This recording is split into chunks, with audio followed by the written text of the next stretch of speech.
Joining us to discuss this, former White House political director under George W. Bush, Matt Schlapp. Also with us, Hillary Rosen, a CNN political contributor and Democratic strategist whose firm advises Democratic candidates and the DNC. Matt, conspiracy theory. Trump is a Clinton plant. Bill Clinton has orchestrated this whole Trump phenomenon. Discuss. Well, let me tell you, Bill Clinton is somebody who has a good idea of what's going on in politics, but I can't think that even Bill Clinton could have predicted what Donald Trump has done to this race, and they better be careful. If they pushed him to run, they might be sorry they did. They might, but Hillary, why would Bill Clinton be discussing, offering, if you will, Trump advice on presidential politics? Well, you know, Bill Clinton offers, you know, the neighborhood bartender, you know, advice on politics. Like, it doesn't take a lot to get him to talk about politics. And so, but, you know, I think Matt's right that if, you know, probably the first thing that Clinton did was analyze the GOP field. And what we saw early on in this race was that Republicans really weren't that happy with any of their choices. There was nobody who was, you know, people were coalescing around. And Trump, you know, understood that if Bill Clinton pointed that out to him, that, you know, that would be the obvious. But look, I think Donald Trump's ego is strong enough that he didn't need anyone to tell him how great he was going to be and how important he could be in this presidential race. He felt it all himself, I'm sure.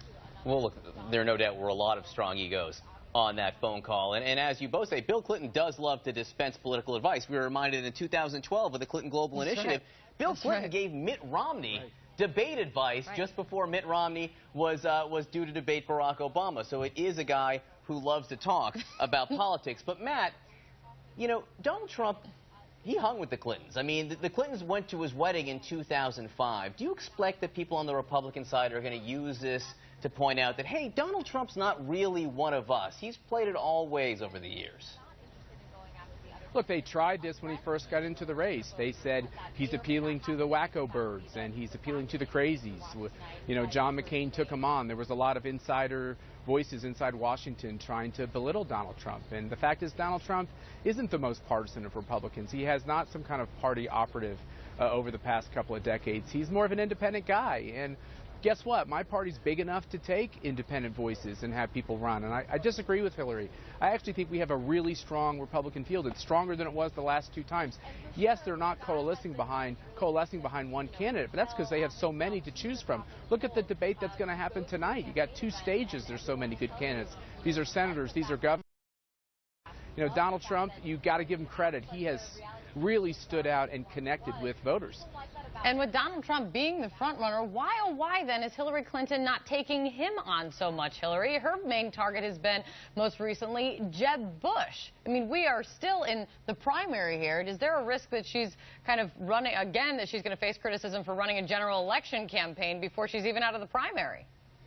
I think there are a couple of reasons why Jeb Bush remains an important target. She's taken on all of the GOP candidates at one point or another. She was, you know, the first person to criticize Donald Trump for being racist in his remarks on immigration about Mexicans.